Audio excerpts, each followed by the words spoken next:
नमस्कार। मैं हूं आपका अपना दोस्त मेवा सिंह।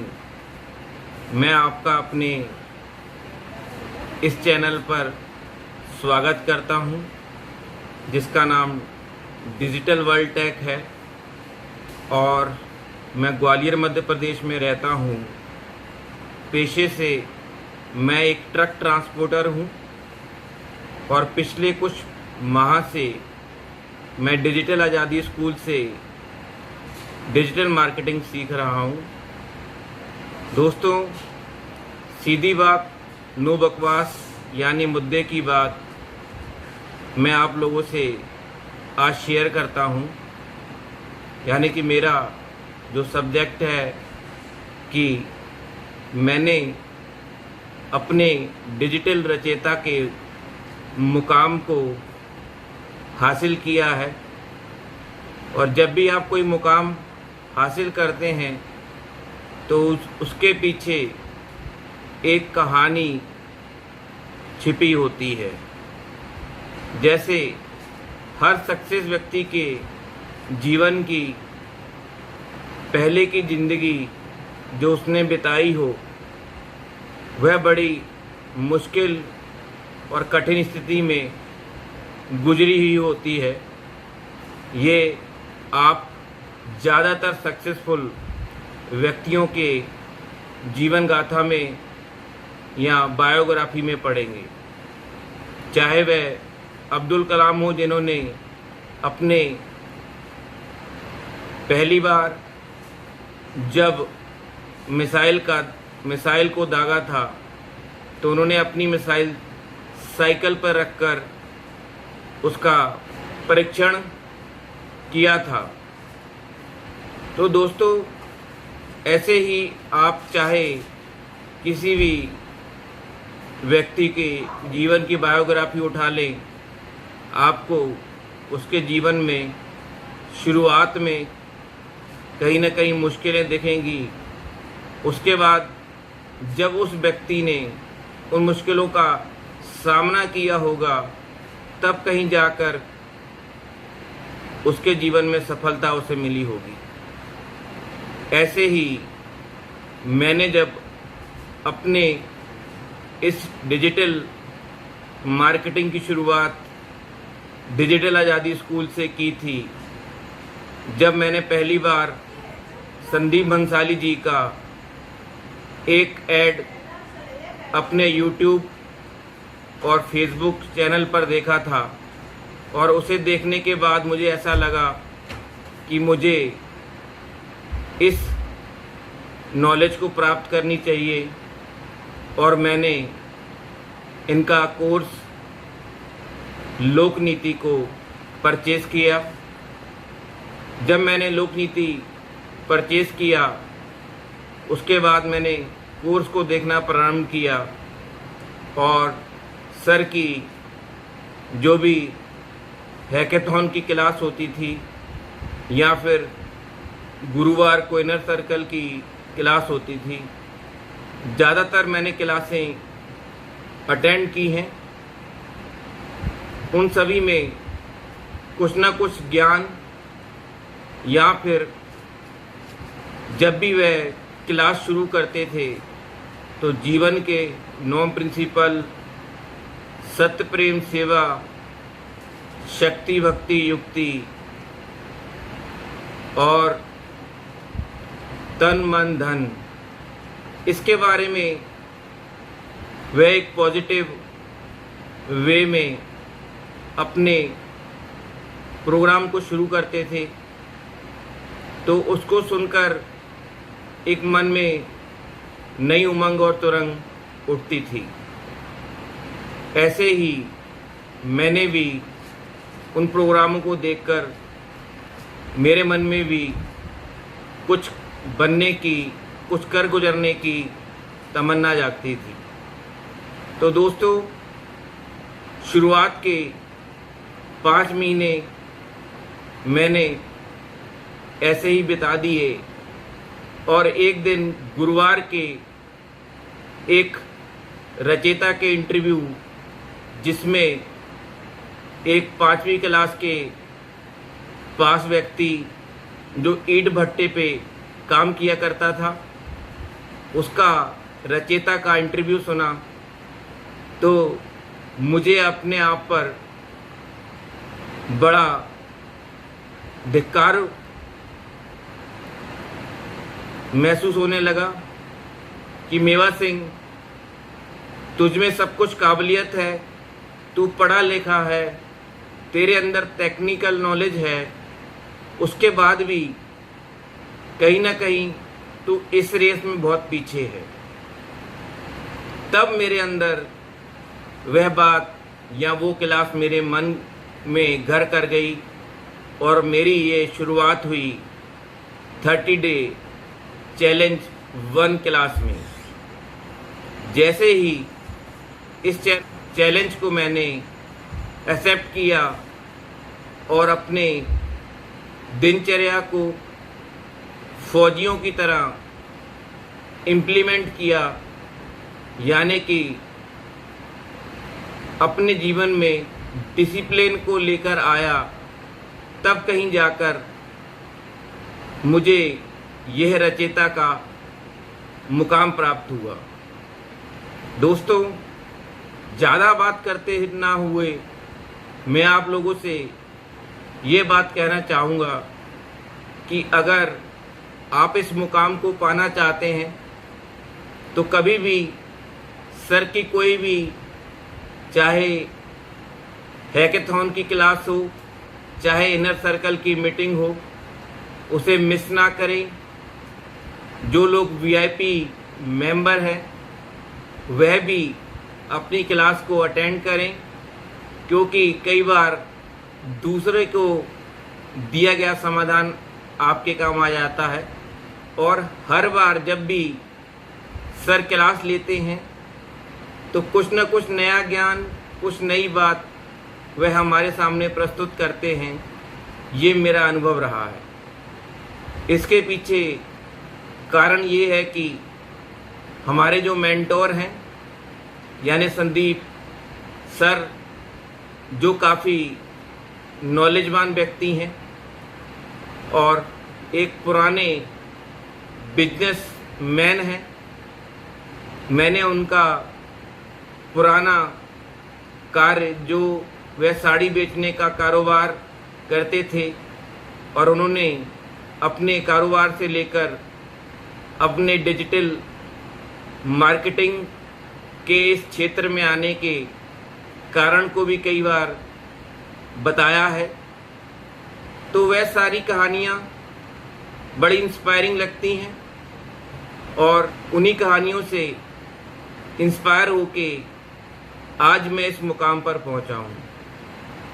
तो जो भी छात्र इस समय लोकनीति, धन नीति या राजनीति का कोर्स लेकर इस क्षेत्र में आगे बढ़ रहे हैं, उन सभी से मेरा एक अनुरोध है कि वह सबसे पहले अपने गुरुजन का कहना और उनके बताए हुए प्रिंसिपल पे चलें। अपने आप से 3 चीज़ें यानी कि 3 C का ध्यान रखें, यानी कि 3 C में करेज, कमिटमेंट, कंसिस्टेंसी, इन तीनों चीज़ों का ध्यान रखें और day per day, step by step अपने हर कार्य को प्रतिदिन स्वावलंबिता से पूर्ण करें। यही मैं आने वाले हर एक स्टूडेंट या जिनका लक्ष्य है रचयिता बनने का, उन सभी से कहना चाहूँगा। या फिर जो रचयिता बन गए हैं और उसके बाद उनका लक्ष्य डिजिटल योद्धा या डिजिटल आज़ाद बनने का है, उनसे भी मैं यही बातें कहना चाहूँगा। दोस्तों, मैंने एक वीडियो जिसमें एक छात्र का किस प्रकार से सफल हो सकता है, जो परीक्षार्थी है, इस विषय पर एक वीडियो बनाया था। बहुत से लोगों ने उसे देखा है। उसमें मैंने स्टेप बाय स्टेप इन सारी चीज़ों का विवरण किया है कि किस प्रकार से उसे रात को सोते समय अपने अगले दिन का कार्यकुलम अपने मस्तिष्क या कॉपी पर उतारना चाहिए, सुबह उठकर अपनी एक पॉजिटिव स्पीच सुनना चाहिए, उपरांत मोटिवेशन स्पीच सुनकर अपनी डेली की रूटीन यानी कि कम से कम 3 घंटे डेली अपनी पढ़ाई में आपको देने चाहिए। जिस प्रकार से अपने जीवन में आप अन्य चीज़ों को महत्व देते हैं, उसी प्रकार से इस विद्या को भी आप जरूर महत्व दें। सर बात करते हैं सत्य, प्रेम और सेवा की, तो दोस्तों सदैव सच्चाई की ही विजय होती है और सेवा के भाव से किया हुआ कार्य आपकी सफलता में 4 चांद लगाता है। और शक्ति, भक्ति, युक्ति, जब आप कोई भी कार्य शक्ति, भक्ति और युक्ति से करते हैं तो आपका इस क्रिया में आगे बढ़ने के कई प्रकार के जो खर्च हैं वह भी आप कम कर सकते हैं युक्तियों को लगाकर। तन, मन, धन, क्योंकि सारा खेला ही मन का है और हर व्यक्ति धन को कमाना चाहता है, तो मेरा आप लोगों से एक और निवेदन है कि आप सदैव अपने तन का, अपने मन का और धन का ख्याल रखें, क्योंकि जब तक आपका तन स्वस्थ नहीं रहेगा तो आप किसी भी कार्य करने में सफलता नहीं पा सकते। दोस्तों, मैंने संदीप सर द्वारा जिस दिन 30 डे चैलेंज का निर्णय परीक्षा के निर्णय का यानी कि रिजल्ट का दिन था, कुछ पल मैं आप लोगों से साझा कर रहा हूं, जिसमें मेरे नाम को संबोधन किया गया है। और मुझे मालूम है कि हर एक स्टूडेंट जो डिजिटल परिवार में है वह एक दिन इस नाम से अपने आप को पुकार चाहता है, चाहे वह डिजिटल रचयिता की बात हो, चाहे डिजिटल योद्धा की बात हो, चाहे डिजिटल आज़ाद की बात हो। हर एक पड़ाव आपकी सफलता की सीढ़ी है और हर एक इंसान को इस सीढ़ी को पार करना है। 2 लाइनें मैं आपको मोटिवेट करने के लिए कहना चाहूँगा कि दोस्तों, यह डिजिटल मार्केटिंग नहीं है आसान, एक आग का दरिया है और हर किसी को इसे पार करके जाना है। जीत हटने से नहीं, डटने से मिलेगी दोस्तों। मान लोगे तो हार होगी, ठान लोगे तो जीत होगी। दोस्तों, मुझे मालूम है कि आप जब भी इन बातों को ध्यान में रखेंगे तो 100% आप रिजल्ट ओरिएंट होंगे। जो लोग अभी तक काफ़ी समय से किसी मुकाम पर नहीं पहुंचे हैं, उसका कारण कहीं ना कहीं उनके खुद की ऊपर ही डिपेंड करता है। जिन्होंने अपने जीवन में सपने देखे यानी कि बड़े सपने देखे, बड़े लक्ष्य बनाए, उन्होंने उसे प्राप्त भी किया। दोस्तों, ये कुछ बातें लॉ ऑफ अट्रैक्शन से रिलेटेड भी हैं और संदीप सर जो भी हमें नॉलेज देते हैं वह गागर में सागर भरने से कम नहीं है, क्योंकि अभी तक मैंने जितनी भी नॉलेज उनके जीवन से प्राप्त की है, तो उससे ये मैं 100% कह सकता हूँ कि उन्होंने गागर में सागर भर के वह ज्ञान हम पे उड़ेल दिया है।